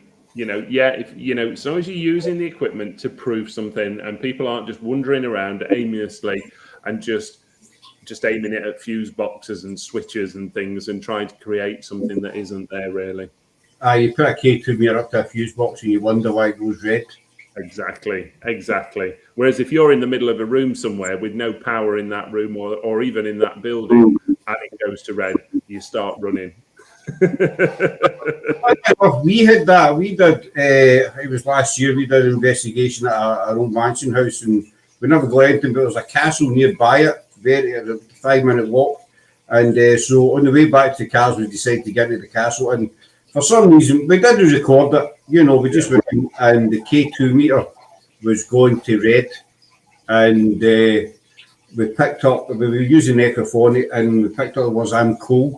So I started asking, were you a prisoner here? Were you kept? And it went to red. And so I asked, were you accused of being a witch? And it went to red. I said, were you hung here? Did you pass away here? Did they hang you? And it went, Laura was there, and it went straight to red. There was no power cables. It's an old beaten down castle. And we couldn't debunk that. The thing is, we didn't record it. I don't know why. That goes back to what we were saying, wasn't it, earlier on about using equipment to get proof, and if you can get something responding to you or reacting to you, whether it be a question or a command, whatever, that's when I start looking at it and going, hang on a minute, guys, there's something here now. Because if you ask the question and suddenly it goes, fully red, then you're thinking, okay, that's fine. Then it stops. Then you ask another question and it goes red. Absolutely fine. And they're the bits that fascinate me. So brilliant. I love it because that's what I class as being provable information. It's when you get, I call it the smoking ghost. Yeah. I was an old power station we were investigating, and we're up the stairs, got nothing, so we decided to go down the stairs, and on the stairwell, I stopped to have a cigarette, and I had a K2 meter. Now, this place shut down in 1982. It's just abandoned, and I put the K2 meter on the stair. We'd had activity in previous investigations on this stair, so I just put it down the stair, and I don't know, for the lobby, I just says, if there's anybody here and you want a cigarette, make that box go to yellow. And it went to yellow. And I said, do it. If you want a cigarette, you make that box go to yellow for me again, please. And it done it again. I says, right, I'm going to leave a cigarette. I'll put it down on the stair and I'll leave it there for you. I says, now, if you want to say thank you, can you make that box go to yellow, please? And it went to yellow again. Well done. Brilliant. I couldn't debunk that. I left. Some people say, did you leave a cigarette? I said, aye, because, and I said this to Sophia Temperell, I said, I left the cigarette for one reason, that if we go back there and that same spirit is, hanging about, you might think, well, that guy left me a cigarette the last time. I'm going to talk to him. It makes sense. He'll probably go, next time I'm asking him for two. The burger went and lighted. Did they give me a lighter? I want a lighter the next time, piece of that jigsaw. And the last place we went, there's 4 different pieces of equipment going off at the same time. But it blows your mind, and 9 times out of 10, these are the things you don't record. It's like that, fantastic. 4 pieces of equipment going off at the same time. Brilliant. Absolutely brilliant. I like to see things where it's set up in 4 different rooms, 3 or 4 different rooms, pieces of trigger objects, recording equipment, whatever, cameras, whatever. And let's see what happens. That's brilliant. If you can get that continuous, provable information, that's a fantastic start. It really is. And you get a kind of, as you were saying earlier on, but being greedy, you do, if you get the K2 going up, say, you want it to happen again. Oh, and, absolutely. Yeah, absolutely. And this is where you then get that problem, isn't it? Because it's like next time you hear a little tap, it's not good enough. That one tap's not good enough. I want 20 taps this time. And then you almost start missing information because you're not paying attention to them proving to you that they're there because you're so adamant you want more. I think that's why we sit so long in graveyards about, because you don't want to leave, I love having an open-minded skeptic in the group sitting back and watching it. Oh my God! You need somebody who, and we said this, didn't we, Scott, a few minutes ago? You need that skeptical point of view sometimes, where somebody sits in the background and goes, "I didn't believe this, but when that happened, that's changed my mind or my view on something." And I see this when I do demonstrations where. A lady who wants to come might bring a partner because she doesn't want to come on her own. And lo and behold, a partner's the one that gets the message who probably didn't believe or didn't even want a message, and you see him and they come up to you at the end and go, well, they just go, "Oh my God, how did you know that?" And you go, "No idea, don't know." All right. And that's what I love to see when I do demonstrations. It's that unknown person who goes in there thinking, you know what, I'm not going to get anything here. And actually they walk away with something. I remember... There's a couple of moments that always stick with me on demonstrations. And I remember doing the ladies for a reading at a little pub where I went, there wasn't many there, probably about 40, 50 people. And I did this little demonstration for them as a favour. And I remember this lady coming up to me in tears, and I thought, oh God, I've upset her. I don't know what I've said. I've upset her. And all she said to me was, thank you. And I said, what are you thanking me for? She says, I've not heard from my dad in 40 years. He's been gone 40 years, and I haven't had a message from him, and you brought him through.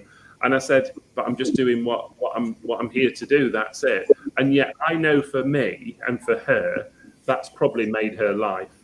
Mm-hmm. Aye. All right. And I can't remember what the message was. I can't, because I never remember them. But all I remember was her coming up to me and saying what she said. And that for me just melted me, absolutely melted me. Aye. That'd be amazing. You know, just that one message or whatever it is, you know, and it's, you know, she's There's a lot of people like that, you know, a lot of people who, I mean, I did a demonstration this weekend. We were in Stafford this weekend doing a wellbeing event, and I did a little demonstration there. And you always see these people who are so in need of that information. They just want that one message from a loved one to go, I'll just believe then. As soon as they've told me one thing, I'll believe. And I always say to them, please don't do that. Don't go away just saying that's all I want, because if you don't get it, you're gonna be really sad about it. You're gonna be quite upset. And I remember a lady coming up to me at the end of the demonstration, and she said to me, I tried reading her and she wouldn't accept it. And I remember she came up to me and said, all I wanted was my husband. And I said, well, when did he pass? And she said, 2 weeks ago. And I said, the problem is for you, it is still too raw. It's still too raw. You know, you can't expect to get a message that quickly. You know, if he wants to, yes, he will, but give it time. And I was talking to her afterwards, and, you know, my heart really went out to her, because whatever I'd have told that lady, other than your husband's here, she'd have just gone, I don't want to hear that. I don't want to hear that. All I want to hear is that my husband's with us. Mm-hmm. It's really sad. It's sad for me, because, you know, people really are in need out there. You know, they just want that element of, I don't even know what to call it, guidance, support, you know, knowing that there's another life out there. And the assurance that, you know, I mean, there are people out there that don't. I mean, my dad, he was blessed, you know, he's been going since '95, but he used to say he got diagnosed with cancer, and when he said that, he said, that's me buggered, son. He accepted it, you know, he wasn't upset or anything. You know, that's me buggered, son. I used to kid on me, you know, well, you better come back and haunt me, you know, but he says, no, there's nothing. He says, once you close your eyes, it's like, you're dead. He says, I'll not be back. He says, I'll be gone. He says, I'll not exist. He was really. And have you ever had a message from him? I've actually, you know, I went to see, it's I'll tell you a short story. I used to go to spiritualist churches a lot in Glasgow. Yeah. And, I used to go to one Sucky Hall. So there was one in Shaw, Lineside Halls. I don't know if you're familiar with it or not. Yeah. There was just one night, it was a Thursday night, the service was on, and staff 87, so it was a back of 6. I thought, I'm going to go. I'd never been to this one. I jumped in the car and I went. So I went in, sat down, didn't know a soul, nobody knew me. And this kittens at it. And it was a lady, she maybe her late 50s. She was, I want to come to the gentleman in the middle with a black jacket on. So obviously you get that Barry, you know, kind of. The guy with the black jacket on that's turning round. You're still doing it, yeah. I've seen it too many times. This is the guy with the glasses on and the black jacket. And then the penny drops. Oh, wait a minute, it's me. You know, so. And she says to me, you've got a daughter in the spirit world called Donna. And she's been sitting on your knee since you came in. And I lost her daughter. She was just under 6 months, called D on my hand there for Donna. Oh. And nobody knew that. Not a soul there knew me. And she also told me, she says, you got I've got a girl here. Her name begins with an A. She was a girlfriend, and she passed over. I still remember word for word. It's stuck with me all these years. She didn't pass over here. She passed over in America, and it was a car, and it was to do with her breathing. She wants to know she's watching over you. And one of my ex-girlfriends was called Alison, and she moved to America to live with her dad. And she took an asthma attack at the wheel one night with driving, and she crashed and was killed. And then she says, your dad's here as well. Says he's very hair's all back, very tight. My dad was immaculate. He wouldn't even go to the bathroom without getting dressed up. This guy, you know what I mean? Constantly, and she says you're studying something. Your dad's telling you you're studying something, and you have to keep studying. You keep finding books. Your dad's telling me to tell you. And it was true. I went to the library and asked for books on spiritualism, and the girl says to me, I've only got one. So I read it and I took it back, but then I found another one. But this happened 6 times. I kept finding, she says, you keep finding books. She says, I've got a wee lady here as well, and this blew me totally out of the water. Short grey hair, and says, she keeps going like this. But it was doing her waist. She keeps going like this. She says, you'll recognise her with this. My gran, you know, she wore, you know, the old-fashioned aprons you used to get? Yeah. But she was that wee, the tired bit, when doing her twice. Constantly tying it and untying it, and it used to drive me and my brother nuts. His gran, you just leave it, it's fine. And she says, you'll know it by this.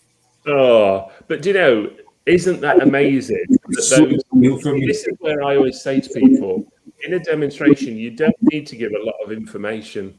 You really don't, because all you want to know, or all the sitter wants to know, is that whoever it is, something about them, and they're with you. And do you know what? People just go, that's all I need to know.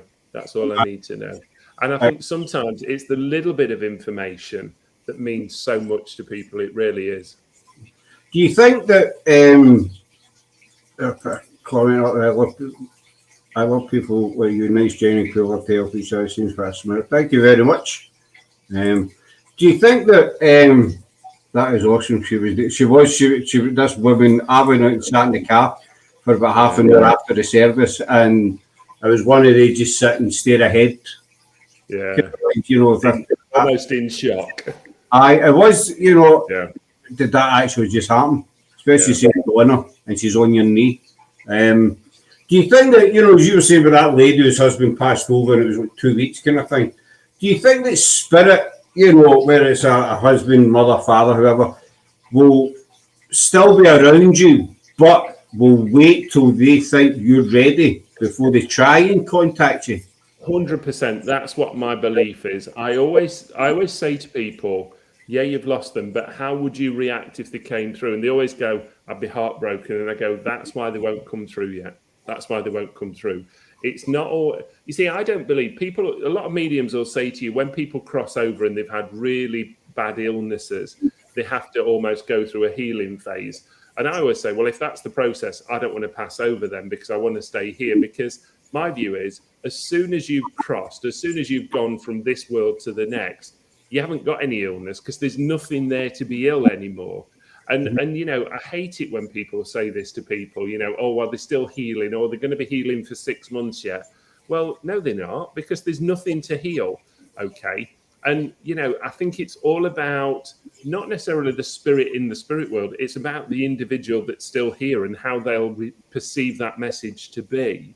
And is it going to help them? Well, in some cases, if somebody is still grieving for the loss of a parent or a partner or a child or whatever, somebody that they were close to, giving them a message might not help them at all. It might actually work the opposite way, where they almost go, do you know what, I just can't handle this anymore. And that's the last thing I ever want to do. And when I teach people, I always say to them, you've got to remember, you don't know what situation that person is that sits in front of you at that moment in time. You don't know what they're going through. You don't know how they feel.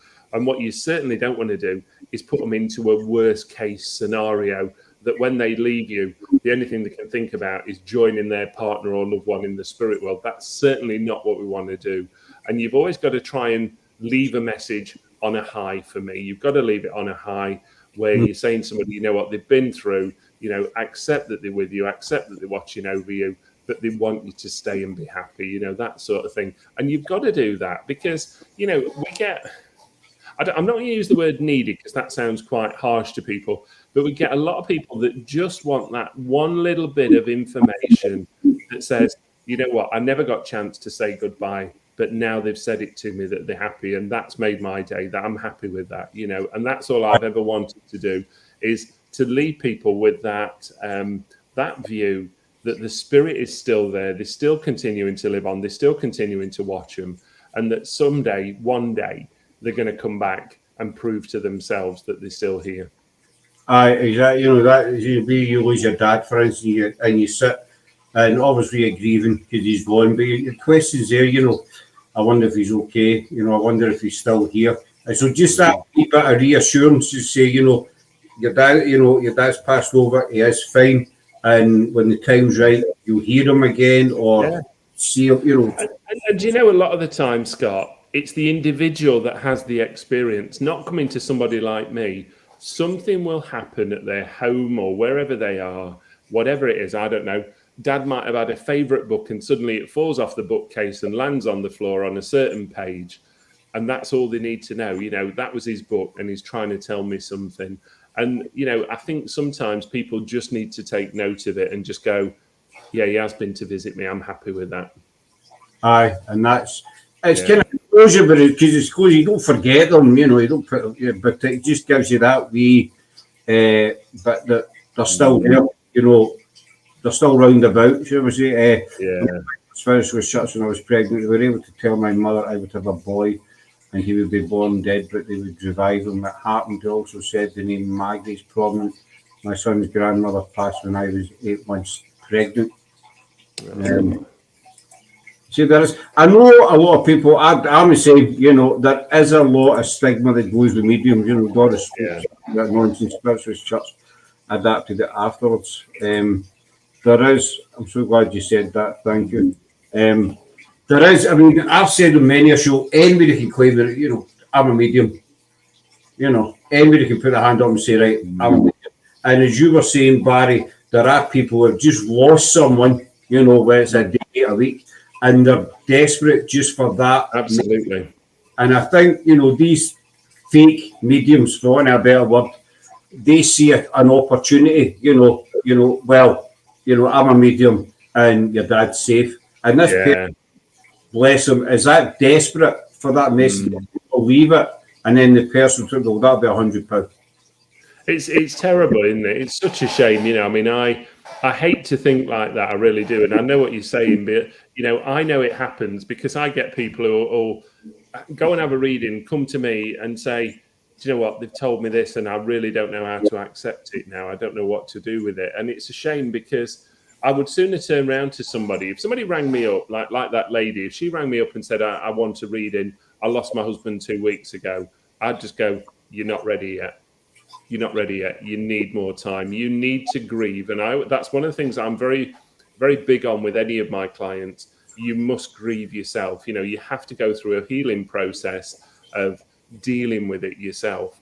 And if you think having a reading in 2 weeks is going to help you, it isn't. All it's going to do is put you further into quite a sad state, really, because you're just going to go more within. So you've got to give people time. And I think also you see a lot of people that play on people's emotions now. And I always say to all my clients, I at the moment, basically due to COVID, we don't do hardly any face-to-face now. And people will always say to me, are all your readings over Zoom or Skype? And I go, no, they're just over the phone. Well, don't you need to see me? And I go, no, don't need to see you at all. And the way that I work, I always say to people, even if we did, all you're going to see is the top of my head because my head will be down doing what I'm doing. If I'm reading cards or I'm picking tarot cards or I'm just doing mediumship. I said, and I don't want you looking at the top of my head, simple as. All I need to hear is a voice. And, you don't need to see reactions because I think that for me is one of the biggest problems. A lot of people do face reading. A lot of people do emotional reading. And what they then do, as soon as they see this emotion, they then start playing on it. And I think that's the worst thing to do. I would sooner be honest to somebody. I get that. I've watched quite a few videos on YouTube. You watch anything on YouTube and I've typed in, fake mediums and, all sorts of, Sarah will tell you, I've watched loads on YouTube and I know you mean, you've maybe got a fake medium and say something and they're watching for that reaction, or if you get a kind of platform medium, they're watching the audience, so they'll say something, I'm getting somebody here with the chest pains, and so they'll see a reaction.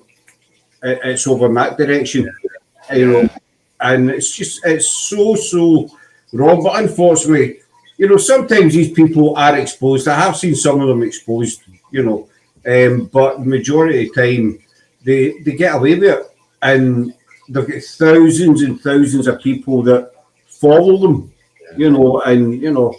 I always believe information's got to be almost, you know, plausible. People have got to walk away from you thinking, "Oh my God, how did you know that?" Whatever it is, I don't know. You know, like what you said about your grandma, where she used to tighten her apron and she used to keep undoing it, tying it, undoing, tightening it. And that's not, to me, that's not a normal thing, if that makes sense. You know, and they're things that somebody will go, "Oh my God." And it's no a thing that, because my grandma had been passed maybe 10, 15 years prior to that, you know, so it's not a thing that was common conversation. Yeah. You know, and even back at the time, but then I never used to say, "Oh, my mates, oh, my grand's drive me nuts with her apron," because they would have thought I was something wrong with me. Nobody in that church knew me. And the strange thing was, I went to a church a couple of weeks later in Shelton, in Glasgow, and there was a young girl, maybe in her 20s, that was doing the medium. And she came to me and she says, "Alison wants you to know she's still watching over you." Oh my God. And right, you know, so obviously I started. And then your view then was, "I'm never coming back here again." Alison's watching me, I'm off. You know what I mean? But it's things like this is just, and that's what got me. I'd always been interested, curious about paranormal, but that's what got me really hooked. After that experience at Blindside Falls, I was, you know, on the hook. Barry, reading it out for me over the phone before you got to know me just totally blew me away. And it's things like that, and it's really. I mean, I used to. Some people say that you know, I'm a medium. I'm a scientist. I don't call myself anything. Sometimes I will get the feelings that somebody's there. Sometimes I can look at a photograph and say, right, well, you know, there's a mass grave there or whatever. Years and years ago, my first marriage, before mobiles came out, the landline would ring, and I would say to my then wife, "That's your mum on the phone. Yeah, that's your sister." And she said, "How do you know that?" I said, "I don't know, but that's your sister's phoning you." And it was her sister, and I used to freak her out. You know, and I started the joke, "Okay, it's your mother's ring." You know, I always know, even though the ring was the exact same for everybody. It's your mother's ring.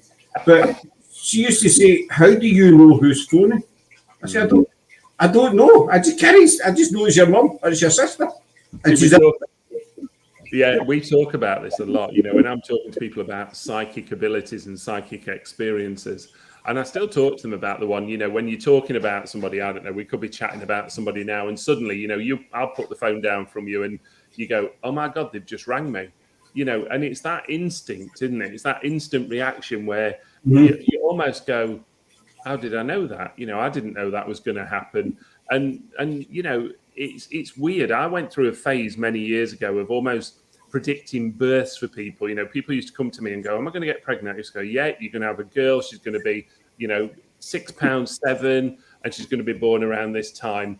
And I remember people used to message me and they used to go, "We told my husband that," and he turned around and said, "How the hell did he know that?" And it was right. That's the thing that scared me. It was like, "Oh my God, it's right." You just, you know, you can't. And there was times we'd be sitting maybe watching the telly, and it would pop into my head, you know, she's going to ask me if I want Chinese. And 10, 15, and sure enough, you know, 10, 15 minutes, are you in the mood for a Chinese? And, you know, you already knew your answer. "Oh, I definitely." She's going to ask me if I want Chinese. And she would. And I've had a few things happen, you know, I'm not, as I say, I don't claim to be a medium or anything like that.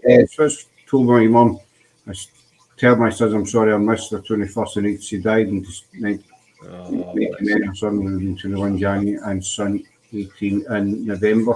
You know, Do you know, I went through I lost my mum maybe 20 years ago next year. And I remember I was sat with her for quite a long time towards the end. Me and my mum were very close, by the way, and we were sat with her towards the end. And I remember saying to the spirit world, what's going on? Tell me what's going on. And I always remember my gran come through, my mum's mum, who very, very rare comes through to me. She was our Scottish link, and she was a bit of a character, let me say that, and not in a great way. And I always remember she come through and she kept saying 11/11, 11/11, and I kept saying, what the hell are you on about? 11/11. We're in April. I have no idea what you're on about. And I remember the specific day I'd stayed the night, over the night, and I'd said to Mum in the morning about 7 o'clock, I said, Mum, I've got to go home and just have a shower. I'll come back, but I need to have a shower and get changed because I've been here all day yesterday, all night, and I've slept in my clothes, blah, blah, blah. And I remember, I got home and suddenly, I got a shower, got ready, having some breakfast, got a phone call, 10:30 in the morning. And I thought, oh, here we go. This is it. Can you get up to the hospital now, quick? Okay. And I got up to the hospital, walking down the ward. Lo and behold, the nurse came up to me and she said, I'm ever so sorry. And I just looked at her and I looked at my watch and I said, it's 11 o'clock, isn't it? And she says, yeah. And I said, it's the 11th of April, isn't it? And it was 11/11. And you know what? That for me was almost like, thanks very much. What you told me is it's come true. I know what you mean by it now. And it is sad. It's always sad when we lose somebody. It really is, because we always try and look for reasons why. And I think the biggest sort of problem is we always seem to have a little bit of guilt at times, some of us, where, you regret not saying things, you regret not looking after them, you regret not going out your way.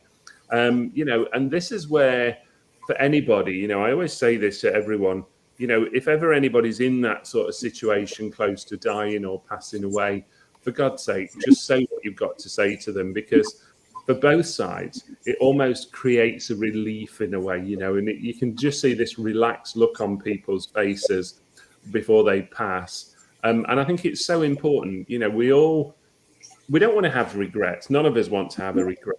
What we want to do is know that we've had a very good damn life and that we've gone away from this knowing that we've looked after everybody, we've treated everybody well, and, we're well thought of. And, it's the memories what we leave that live on, isn't it, as well? Anything that we do to help people will live on. I don't even about the regrets, I've got a strange regret, but yeah. Kay was asking what's my next question. You just... If you carry on, Kay, we're going to block you.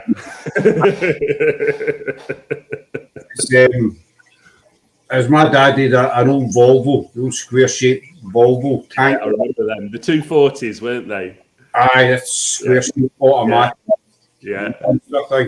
And I hated it. I couldn't drive it. But he was in for the best part of maybe 2.5 months. He was in hospital. And I was up and down constantly every day to see him, and he would always going to go, if you wash my car. And I used to kid on, and he said, well, you're never going to drive it again, so does it matter? He said, get my car washed. And so there was a couple of times, I'd go up, and he said, did you wash my car? I said, aye, Dad, I took out the lock-up, washed it. I hadn't been near it, but because I'd been working or, for whatever reason. But then there was the times that I did actually say, I'm going to go and wash this car, So we didn't have mobile phones, so I couldn't take pictures to prove it. But there was a couple of times that I did say, aye, Dad, washed it. But I hadn't, and it was after he passed that I kind of regretted that. And it sounds totally weird. It was a car. He was a mechanic, or he was a mechanic in the war, and all his years he was a mechanic, and his cars were his pride and joy. Every car he got, it was immaculate what it was. And so I felt kind of guilty about the couple of times where I went up to the hospital and told them I'd washed the car. And I hadn't. And it sounds nuts. So it was a kind of regret. That makes, I don't know if that makes sense or not. Absolutely. Absolutely. You know what? He's probably, he'll be over the other side now, probably cursing you and going that. He's told me you wash my car and he never did. Aye, you tell me you wash my car. And you see, that's the thing that always gets me. After they've gone, it's like no matter what you've told them, trust me, they'll find out. They'll know. So he'll know I never washed his Volvo. Exactly. Oh yeah, he'll know that now, mate. Trust me. It was such a unique person. It was He kept receipts for everything. See, after he passed, I was helping a stepmom clear out, the bits and pieces and what have you. And we found a drawer, and he'd receipts, handwritten receipts. He'd one for milk, came back to 1962. Oh my for God! Milk. I thought, well, I think it's out at sell by date, but no. They kept this. Don't complain now. 95, and he kept 33 years. This receipt, mind boggles. Have you ever been asked for a reading and nothing came forward, or was there something blocking? And if so, how do you deal with it? That's a nice question. A couple of ways I'm going to answer that. First of all, yes, I've been asked for readings numerous times. You can imagine. Nothing ever came forward. A very, very rare nothing come forward. What I find is a lot of the time it'll be the individual that wants something so specific. Okay, now that could have been. I'm going to use an example. That could have been a password that they agreed with the loved one before they passed away, that they were going to come back and say, I don't know, marmalade or something. And I always say to people, don't do that, because what you're doing is you're dismissing so much information, not only from that loved one, but from everybody else. And, it's difficult because people do want specific information. I've had it before where somebody will come and sit with me and I don't know, I might go, oh, well, I've got your dad, and describe him and how he passed. And they'll go, well, if you tell me his name, I'll believe it's my dad. And I go, I don't work like that. I won't go into a guessing game, because then what happens for me and for any medium, you go into this name going, oh, right, what was his name? Was his name George? Was it Bill? Was it Bob? Was it Robert? And I go, no, if he tells me his name, that's a different thing. But don't put that onto me, because you encourage the medium to almost start guessing. And a little bit, again, jumping back to your example, if you give something so specific, you don't need to know the name. It's that character, because I couldn't know something that was so specific. Okay. Whether that be how, I don't know, somebody dresses, whether that be how somebody combs the hair, whether it's something that was done somebody after they'd passed in the chapel of rest. And they're things that you have to really want. They're the specific things that you have to look for when you're giving a reading to somebody. And, we see it often where people give a general reading. Well, all that means is, let's be honest, that anybody out of a group of probably 50 people could all take something from that general reading. A female that's passed over, well, that's not really told me anything. A female with curly hair, well, that's still not told me anything, because that could probably relate to half the women that are passed over. And it's getting down to that real sort of nitty-gritty information about arguing over who had my ring, or who had her engagement ring, or, the flowers that were put on top of the coffin, the piece of music that was played at the funeral. And, you've got to really delve into the reading to get something that's really quite unique, that somebody can walk away with and go, he would never have known that. He would never have known that. I remember doing a demonstration a few months ago, and this young girl was there, and she must have been probably mid-30s, something like that, let's say. She wasn't old, put it that way.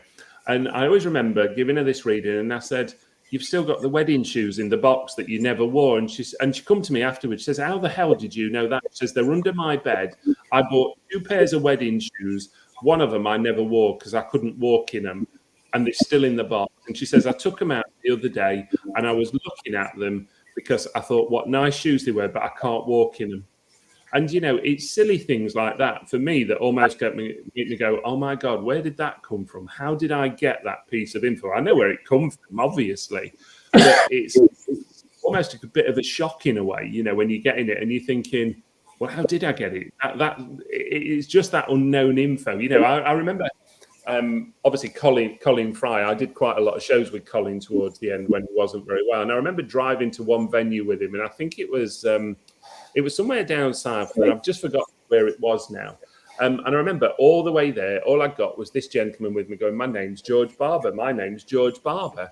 And I remember getting up on stage, giving my first message. And I said, I've got to give this George Barber. And this woman put her hand up and she said, you've got my dad. And this man had followed me all the way from blooming Nottingham, all the way to London in the car. You see, this is a thing that I've always wondered, can spirit, follow you about? Like I got a question for you, just kind of relating to that one. Have you ever been in a situation where there's a spirit there, but they just don't want to talk to you? Oh, God. Do you know one of the hardest ones that you get is, I'm going to make this up. This is purely a made-up reading. So you're reading somebody and you go, I've got your dad. I don't want to talk to my dad. Oh, well, your dad's still here. Well, I don't want to talk to my dad. I don't want to hear anything he's got to say to me. Okay. And it's really difficult because you almost end up trying to calm the spirit down almost, and then calm the individual down and go, well, thanks very much for coming, but they don't want to really hear from you. Can you hear from you? Can you send me somebody else? Mm-hmm. And this happens quite a lot, or you'll get a very sort of, how do I call it? Let's call it a confused character. Maybe somebody who's passed with Alzheimer's or dementia, but they're coming through and showing you their sort of illness towards the end. And it's quite difficult because you almost have to go to them, right, I've got that. Come and talk to me. Tell me now. Talk to me properly.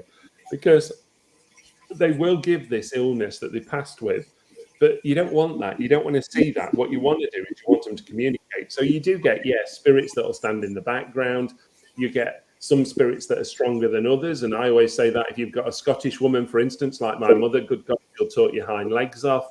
But, if you've got somebody like my other gran, for instance, my gran was so polite. She'd sit in the background. She didn't want any fuss. She just wanted to get on with her life, look after her family. Very different in personalities. And I always say, remember, they're exactly the same person in the spirit as what they were now. If they were calm and chilled out and easygoing, that's what they like. If they were miserable and grumpy, that's what they like. They'll still come through that way. And again, a personal example is very often people will try and give me a message from my mother's father. And they'll go, oh, he was a lovely man. Well, no, he wasn't. He was a miserable old man. He was horrible to his family. None of us liked him. We never liked visiting for a start because he was always in a mood. And if he wasn't in a mood, my gran was hitting him over the head with the frying pan or the sweeping brush. And so he wasn't a nice man. He was horrible. And I would say to somebody, say, we've got your granddad here. God, he's awful, isn't he? I'd go, you've got him. That's my granddad. Aye, it's when people say, oh, he's such a nice, gentle soul, no, you're talking about a totally kind of wrong person, There's an interesting question. I've ever asked it, that's how I've been asked. Have you ever had a spirit contact you to find someone living? It's a good question. I like it. Yes, I could say yes on that. Now, this used to happen a lot. Probably a little bit like the scenario what I've just told you about George Barber, for instance, where he'd followed me down the M1 in my car. And, we get to the other end and I'm thinking, well, who the hell's this man? And suddenly give the name and lo and behold, that's it. And, yes, I would say yes to that because the spirit wants to communicate still. But I just want to jump back because remember, people that come to me, I borrow their loved ones for that moment that they're with me and talk to them. So I find a lot of the loved ones come with the individual. Very rare do you get, I'm going to use the word lost soul, a lost spirit, okay? Very rare do I get that, but sometimes I do. But it's normally when I'm doing a demonstration, when I'm preparing before and I'm traveling to it, where I've almost got all my links before I get there or all the names. Doesn't happen very often, though. Laura's saying, that's weird. I'm a person. Care says dementia, and her husband had it too in the past. And I'm in care for. I see him going up and down the stairs. Apparently, that's what he did when he had dementia.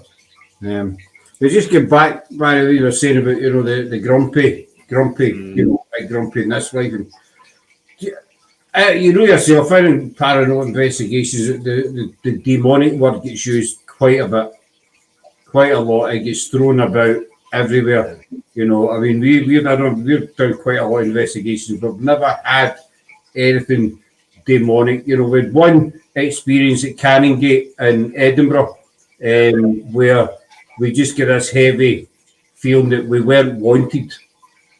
That was it. It wasn't demonic or anything. I wouldn't even say it was negative.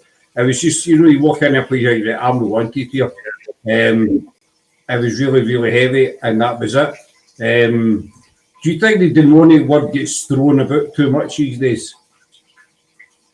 I do, yes, and I'm trying to think how to answer this very professionally.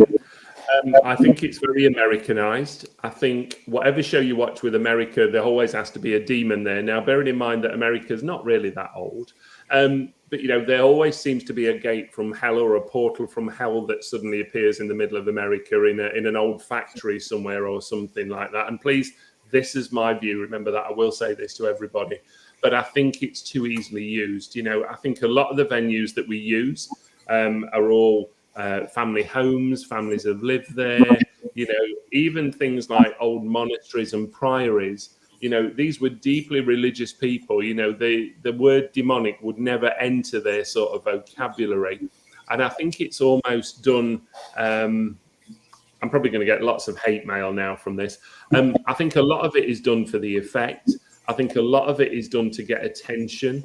I don't personally use anything like that when I work. I don't believe in it. I would sooner, and I agree with you, if I got something like what you said, Scott, where I felt unwelcome, that doesn't mean to say it's demonic. It might just be a grumpy old man in a room that doesn't want to talk to me. Simple as. And all I'd do is go, thanks very much. I'll walk away from you and I'll leave you to do your own business. But I certainly think nowadays that everything is very dramatized with demons and demonic and negativity and evil. And I think it's all just, it's just difficult. It's really, really difficult for me to get involved with that because I don't think it's fair that we start talking about spirit. Put it this way, if somebody said to me, I've got your mother with me and she was very evil, I'd actually be quite hurt by that. Mm-hmm. But if somebody said to me, I've got your mother and actually she was very blunt, I'd go, yeah, you've got my mum because she was blunt. I think it's that terminology, isn't it? No disrespect to demonologists and what have you. I guess there is demons of some sort. Something maybe, probably is. The thing I like to think of as of Scott is of lower energy. People that have been through very difficult times, probably people who have committed crimes or murders in some way, those sort of things. And they're the people that I tend to look at on that sort of level, if you pardon how I say it. And, I think you would just have to have a mindset that, certain things can be very dramatized. That's what I'll add to that. I mean, that I have a couple of comments about just for a put them up. Just that night we went to Canongate, very, very heavy feeling. You're not wanted here, bugger off, Instead of going back to the car, I took a walk around the graveyard, and we were going up the Greyfriars after it. And when I came out of Canongate, I was furious. Now I'm quite laid back, easy going. But I was raging when I came out, and if somebody walked by, I think I would have hit them in the face. Yeah. I can't explain it, I was like, get the car, headed up to Greyfriars. It was further away from Canongate. By the time we got to Greyfriars, the feeling was totally gone. Yeah. I don't know, what it was. I'm not saying it was but I came out and I was absolutely fizzing. For me, that was it. I didn't meet anybody when I was in there. Nobody done anything to me. I had to walk around and part of that, I could kill somebody then, I think there's always going to be an element of negativity in what we do, with spirit, let's call it that. And there is going to be those entities that make you feel a little bit tired, they drain you, they pull on you. Is it your reflection of what you're dealing with, or is it them reflecting onto you of how they were as an individual? And I think sometimes you've just got to walk away from a venue and go, you know what, that's not me. That's not how I feel. And almost dump that energy back to where you've left it. And it's very easy for people to walk away, with the interpretation or the energy from a venue. One last question. I've just noticed the time, and you're running for nearly 2 hours. One last question for Keith. Have you ever had anyone who was violent and aggressive coming through with horrible messages or comments for an individual? If so, how would you deal with them?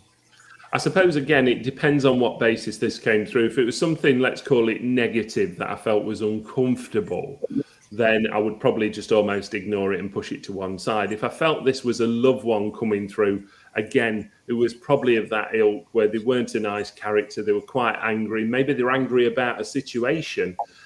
For me, I would try and work with the spirit more than the individual and go, hang on a minute, whoa, what is your problem? Talk to me properly, tell me what you want to say to this person, and I'll deliver that message. And maybe there's a message behind it. Maybe it's the point of, I don't know, the money didn't go where they want it to, somebody ended up with a house and they shouldn't have ended up with it.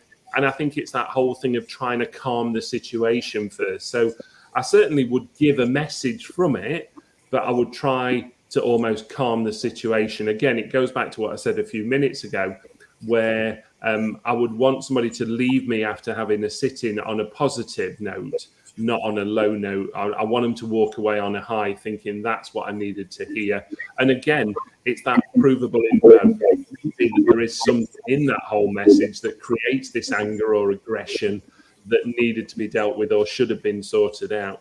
Okay, remember, spirit are very protective over all of us when they come through. If it's our loved ones or, parent, whatever, then, they were protective in life, they'll be protective in the next. Yeah. I'm like, different, Scott. They'll be protective. Right, one last question. What's both your thoughts on attachments? Right, okay. Do this is one that I hear time and time again. People will say to me, I did a ghost hunt and I took something home. That's one example. Now, if you have, that's your own fault, because what you should have done when you left that venue, you should have gone, everybody stay where you are. I don't want you to follow me home. This is where you belong. You stay where you belong. If we are talking about attachments, such as people coming out with evil characters, or having a gremlin on the shoulder, whatever you wish to call it, some sort of I don't know, character that sits with them that almost creates a split personality. I think you've got to be very careful there, because I think that also, for me, would border on that line of almost like a mental health issue if we're not careful with people. Now, please remember, I can't answer every question in full context, but I'm trying to give you a couple of different examples. And that ties me on to something nicely that I wanted to just mention. Sorry, Scott, I'm jumping in. Carry on. Basically, when groups go into people's houses, I always say to people, people tell you they've got something happening at home, but, look at the situation around that person. Look if their life is hectic. Look at things like medical conditions, health conditions, if they're on medication, for instance, and what sort of medication they're on. Because we know, I had a lady who used to ring me up religiously, always at 12 o'clock on a Saturday night. My TV's turning on and off and it's doing its own thing. She was always plastered when she did it. Okay. She'd always obviously had a good hefty drinking session. And, it was a very difficult one to deal with. But I think it depends what we mean by attachments. If we're talking of characters doing a ghost hunt, people doing a ghost hunt and taking something home, dump it back. It doesn't belong to you. Get rid of it. Send it home where it belongs. Okay, it's not your problem.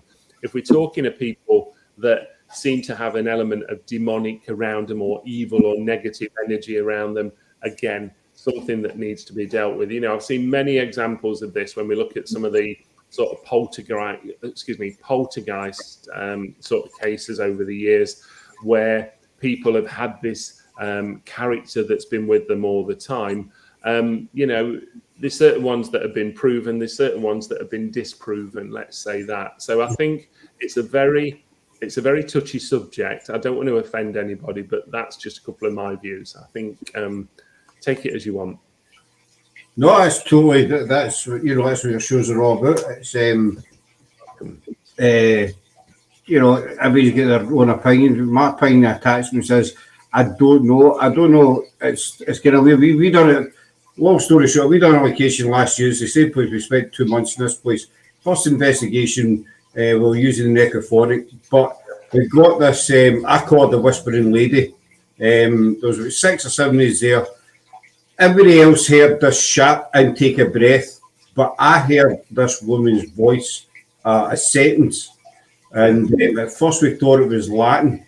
Luckily, we'd recorded it, so I listened over and over and over to this, couldn't get it, and sent it to say. I believe in sending stuff to people, so you can listen. I don't tell them it's on, I'll just say, going to watch this, tell what you think. So I sent this particular file away, and everybody came back and says that's a woman talking, but it's not through the app. Read the necrophonic one. It's not through the app. She's sitting next to you. So it was Jim Martin, the Spirit Realm Network. He managed to break it all down. And it says, what the woman's saying is your light better now? Says, watch your footage. Says, you're sitting in a state and you move your EMF meter away from you and it goes to red. Then you move it again and it goes to red. Then this woman says to you, is your light better? And it says, that's not true. She was next to you. So it must be about 6 or 7 months later, we were doing a cut card that we've been to quite a lot, and we were with Spig at the time. It was a collab we were doing with them, and I had the headphones and the blindfold on, standing, listening to an necrophonic, and I heard this woman, same sentence, same voice, same sentence. Now, on the necrophonic, it's got words in it, but you can't get a sentence through it. You get a word, don't you? You get random words, names, whatever. But this was the exact same, and nothing freaks me out. But I worked the blindfold and the headphones off. I says, right, enough. And it was this woman, is your light better now? And I can't explain it, but I didn't freak out. I was just totally shocked. I don't know if I have spoke to a few people who'd said, it sounds like she wanted you to know she was still there. Mm-hmm. She's been in the background for all that time, but she's just kind of saying hello. Yeah. And I think that's what they do a lot of the time, Scott. I think they just want to say hello. I think they just want to go, look, you've come to visit us. We're here. Mm-hmm. And that's why I don't think we have to scream and shout. I don't think we have to play, silly tricks at times. I think it's just a matter of sitting down and going, well, we're here. Let us know if you can hear us. I'm here. Name's Scott, my name's Barrie, whatever. Yeah. If you want to talk to me, I'm going to sit here for an hour and come and do something or whatever. Brilliant.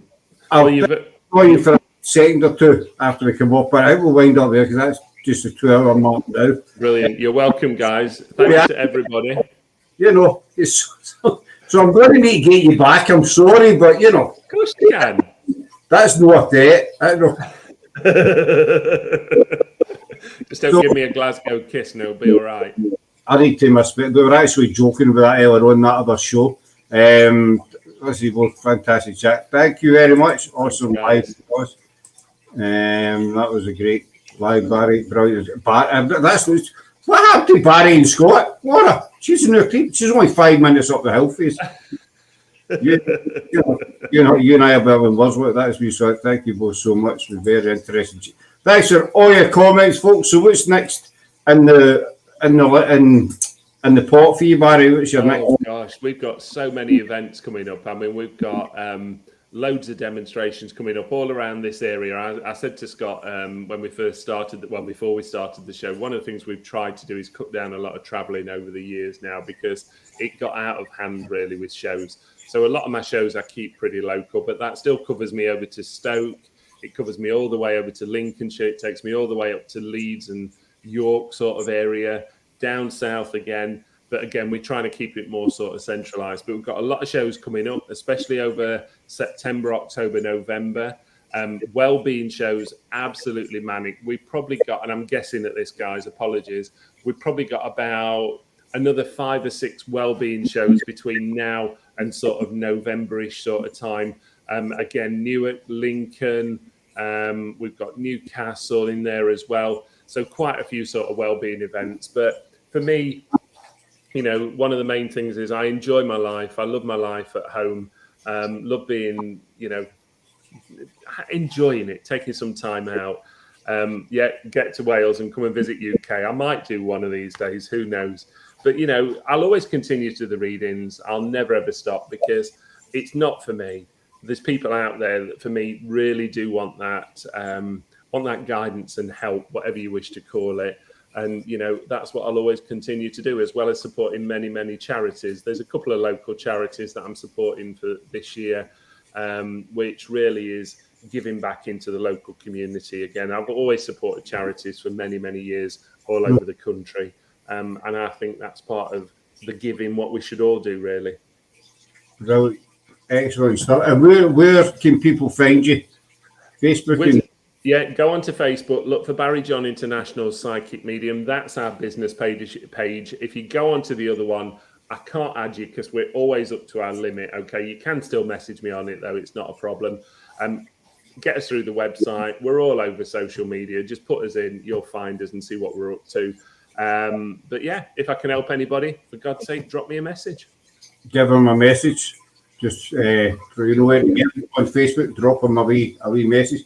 As I say, I'll hold on. You said Barry, but I do want to get you back on. So I want to talk about your television. All the stuff we didn't get round to, television, magazines, all that sort of stuff. Yeah, I know. I've got loads. I don't have a list. It's all my list is in here. Well, next time we'll talk more about my involvement with the police and stuff like that, and what we've done in terms of police cases as well. But I'm happy to do that, Scott. Anytime. I'd love to come on and chat to you all again. That's fine, buddy. That's fine. We shall set a date. So that's it for tonight, folks. A major thanks to Barry for coming in. I've thoroughly enjoyed the last couple of hours, and thanks to everybody who came in, put their comments in, their questions, etc. They're all very much appreciated. We're back tomorrow night with Taryn Perkett. It's 11 o'clock at night we're on because of the time difference. So Taryn Perkett's back tomorrow night. And so there's Jem. Now, before we go, Barry, Jem is one half of Hectic Paranormal. It's Jem and Kate. She's one half of Hectic Paranormal. They are in Australia. So they're 9 hours ahead of us. Okay. She always tends to come in when we're going out because she's usually just getting up out of bed. I do a lot of readings out in Australia. But she always was. She's a fact. Two, Kate and Jem are brilliant ladies, and they always do watch it back. So that's 11 o'clock tomorrow night, folks, with Taryn Perkin and Sarah and I are on with the Ghoul Gang on the Ghoul Gang's channel on Wednesday night at 7 o'clock just for a wee chat with Rosie. And Thursday night we have our good friend Patty Negri coming back in. It's been about a year or something since we spoke to Patty, but we've managed to pin her down, so she'll be on Thursday night. But again, give Barry a look up. Definitely, as you can tell if you listen tonight, a really interesting guy, and we will be getting him back to carry on a conversation about other stuff. You're welcome. Thanks, guys. So enjoy the rest of your evening, Jem. Enjoy your day, though. I'll talk to you very soon, and take care for now. Bye.